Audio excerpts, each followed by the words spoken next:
Welcome to the first episode of the Sprixie Show. Today, we're gonna be looking at something so interesting and so high.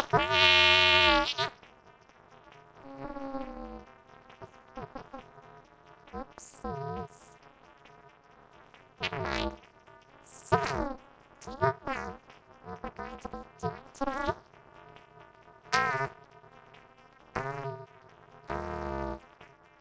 Are we real? You betcha! Are you excited? Because I'm excited. Well then, here we go. This is our first review. Welcome to Pooh. It's a good place to start, huh? Agreed. I heard about this show. It's, well, don't worry, Orange. Please just calm down. It's okay. Ah! I don't want to hear about it anymore. Please. I don't like this show. I want to go home now. Can we just skip this review, please? Please? Anyway, let's continue with the review. Well, first of all, it looks like an innocent Winnie the Pooh show, huh? Well, it is. It's worth noting that this is the very first Winnie the Pooh TV series. And as you can see, it's live action. Who doesn't love live action? Okay, let's play it straight. Let's just take a look at some of the differences. The biggest difference is Winnie the Pooh himself. He looks like Winnie the Pooh, only some people think he's creepy looking. Well, the cartoon Winnie, he's kinda cute. As you would expect, that's his regular appearance. But the live action part of Pooh Corner, he's kinda, well, dare I put it, a little bit unnatural. I mean, his head seems a little too small, obviously because it's a costume and people don't have that big of a head. And, I don't know, just seeing him walk around in like full body when there's somebody in the costume, it's just, I don't know. And don't even get me started about those eyes. I don't know why they made his eyes look like that, but I guess it's just so he can blink. Who can blink without those? And does anybody know what they all look like? I assume they look like something. It's probably because of how low budget they are, but they can't really afford to make them look so good. You know what I mean? Piglet is, well, he looks kinda cute. I'm pretty sure that the person who made these costumes had to make sure that they fit the people, were able to have their heads and their bodies be perfectly fit. But piglets, look how small the person in the piglet costume was. Probably a little person or something. I don't know. But let's look at the differences between this piglet costume and the cartoon piglet. Well, the head's a little bit roundish. Also, this version of Piglet wears a scarf. Well, the Piglet we all know does not wear a scarf. I mean, it is a cute looking scarf. I do like scarves, but, well, for now, he does look cute in that scarf, I must say.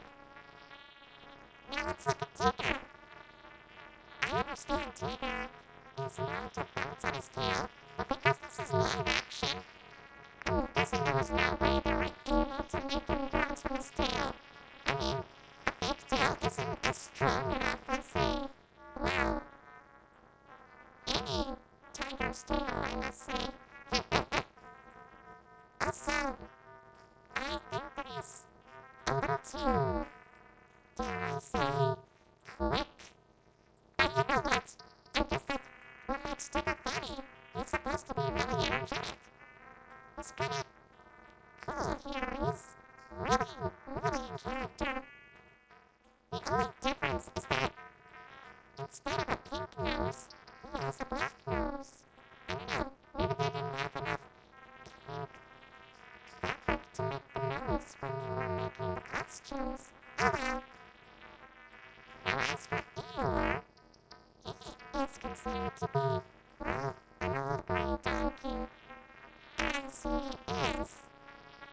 But the big news about this version of Eeyore is that he's less depressed and more cheerful.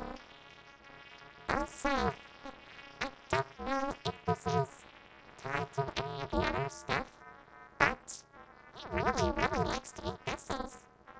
I mean, thistles are plants, so I guess maybe they kind of put that into the actual Pooh stuff, but I guess that we never really got that information, and we've only heard it here. Also, how does the Eeyore costume work? So for Kanga, I understand Kanga is kind of the female in the Winnie the Pooh cast, but just seeing the live-action version of Kanga, well, in Welcome to Pooh Corner form, she kind of looks a little bit like the,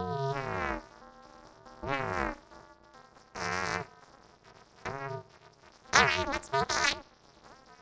Well he's actually kind of cute. And that's all. Moving on. As for Rabbit, okay, going back to the costume proportions, and, well, the reason why they look like this is so they can fit the person in the costume. But for this, I feel like Rabbit looks a little bit too, wide. Well, the cartoon Rabbit is more, well, thin, I must say. Also, I noticed that Rabbit is less cranky than his original cartoon counterpart. Maybe the people who made the show just don't like Rabbit being a jerk. Finally, we have Owl. Owl, well, I'm guessing he's more of the, I don't know, well, he does have the gag of, or the running gag, I must say, much like Eeyore with the thistles.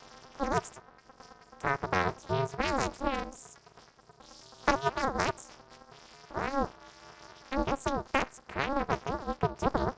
I mean, yeah, sure, he can be very mature and wise, but, yeah, just hearing him talk about his relatives is kind of amusing, I guess. But, yeah, I'll stick with that. I can understand. Jiggly, I never knew that the characters had some interesting looks and personalities. It almost felt like that I missed something from the original stuff, or should I say, the actual stuff that's been around for the longest. I know. And you, on the other hand, always respected them as creepy. But if you keep on looking at them, they might not seem creepy at all. They're actually kind of cute. And really funny.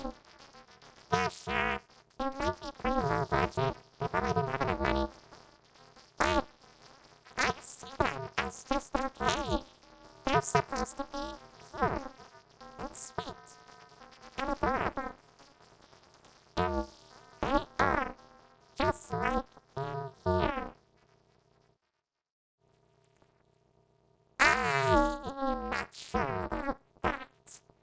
because look at this.